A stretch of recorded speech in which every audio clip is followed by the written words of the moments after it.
link incentive is a very simple term.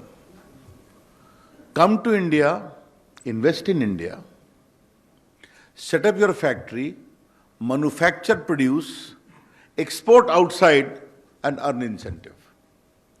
Bharat में पूंजी निवेश करो, फैक्ट्री लगाओ, उत्पादन बढ़ाओ, एक्सपोर्ट करो और इंसेंटिव प्राप्त करो. तो production link incentive is linked to your manufacturing capability and delivery on the ground. ये इसका एक बहुत बड़ा सार है. इसमें आपको याद होगा कि पूर्व में मोबाइल के क्षेत्र में, क्लस्टर के क्षेत्र में हम एक कार्यक्रम लेकर के आए. कुछ दिन पूर्व हम टेलीकॉम प्रोडक्ट्स में इंडिया में नेटवर्क्स बने, टेलीकॉम के इक्विपमेंट्स बने, इसके लिए एक बार पीएलआई लेकर के मैं आपके सामने आया था. और आज इसी कड़ी में तीसरी कड़ी इलेक्ट्रॉनिक मैन्युफैक्चरिंग में laptop, tablets, all in one PC and servers में प्रोडक्शन लिंक इंसेंटिव की एक योजना लेकर के हम आए हैं.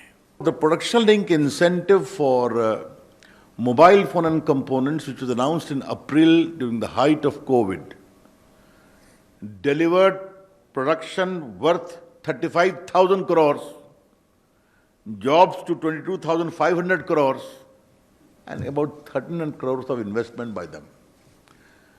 और इसमें हमें पूरी कोशिश, हमारा विश्वास है कि आने वाले 5 वर्षों में हम 10 लाख करोड़ का निर्माण करेंगे, 7 लाख करोड़ एक्सपोर्ट करेंगे और लगभग 8-9 लाख लोग को डायरेक्ट इनडायरेक्ट नौकरी देंगे. और इस पूरे हमारे स्कीम का एक फोकस है कि हमें ग्लोबल चैंपियंस को वर्ल्ड से हिंदुस्तान में लाना है और हिंदुस्तान के मैन्युफैक्चरर्स को नेशनल चैंपियन बनाना है. Global champion and national champion, इसके साथ मिलकर हमें काम करना है. 1 मार्च से यानी अगले सप्ताह से, सोमवार से 60 से ज्यादा उम्र जिनकी है और ऐसी संख्या 10 करोड़ से भी ज्यादा है,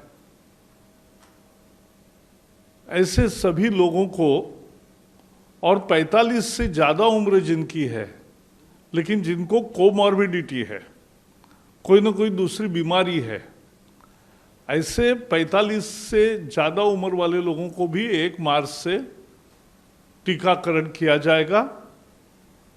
10,000 सरकारी केंद्रों पर और लगभग 20,000 से भी ज़्यादा प्राइवेट केंद्रों पर, हॉस्पिटल्स में ये टीकाकरण होगा.